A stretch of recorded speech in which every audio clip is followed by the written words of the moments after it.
السلام علیکم ورحمۃ اللہ وبرکاتہ۔ امید کرتا ہوں اللہ تعالیٰ سے کہ میرے تمام ویورز اور سبسکرائبرز خیر و عافیت سے ہوں گے۔ ویورز، اس ویڈیو میں آپ کے لیے بہت ہی عظیم ذکر لے کر آیا ہوں جو کہ اللہ تعالیٰ کے بہت ہی قریب ہے۔ اس پر بہت سے انعامات ہیں اور اس کے بہت سے فضائل ہیں۔ تو ویڈیو شروع کرنے سے پہلے اپنے تمام ویورز سے درخواست کروں گا کہ میری ویڈیو کو لائک اور چینل کو ضرور سبسکرائب کیا کریں تاکہ میری ہر اپلوڈ ہونے والی ویڈیو آپ کو بآسانی سے مل سکے۔ چلتے ہیں ویڈیو کی طرف۔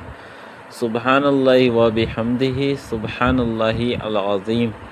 ترجمہ: اللہ پاک ہے اپنی حمد کے ساتھ۔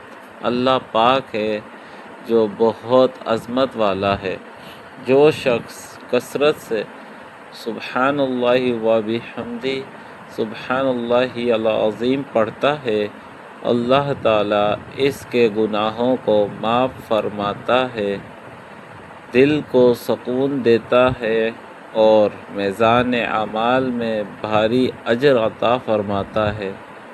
یہ بہت عظیم اور محبوب ذکر ہے۔ حدیث مبارکہ میں اس کے بے شمار فضائل بیان ہوئے ہیں۔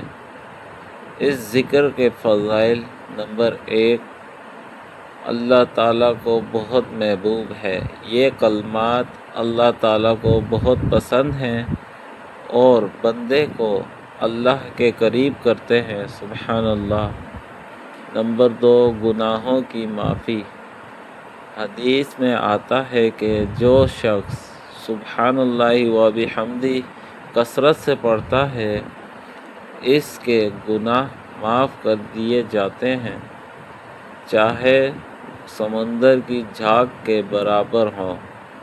نمبر 3، میزان اعمال میں بھاری۔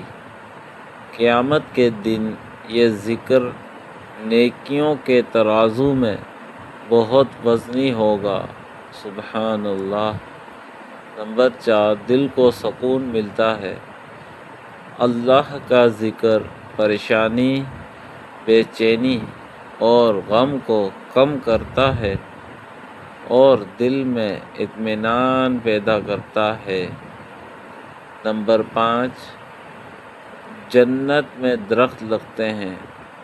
حدیث مبارکہ میں آیا ہے کہ اللہ کا ذکر جنت میں بندے کے لیے درخت اور نعمتیں پیدا کرتا ہے۔ سبحان اللہ۔ نمبر 6، ہر وقت آسان عبادت۔ یہ ایسا ذکر ہے جو چلتے پھرتے، کام کرتے یا سفر میں بھی آسانی سے پڑھا جا سکتا ہے۔ یہ چند الفاظ زبان پر ہلکے لیکن اللہ تعالیٰ کے نزدیک بہت عظیم ہیں۔ جو بندہ اخلاص کے ساتھ یہ ذکر کرتا ہے، اللہ اس کے گناہوں کو معاف فرماتا ہے اور اس کے درجات بلند فرماتا ہے۔ سبحان اللہ۔ تو دوستو، آج کی ویڈیو آپ کو پسند آئی ہو تو چینل کو ضرور سبسکرائب کرنا ہے، ویڈیو کو لائک کرنا ہے، ویڈیو کو شیئر کرنا ہے اور اپنی رائے کا اظہار کمنٹ میں کرنا ہے۔ جزاکم اللہ۔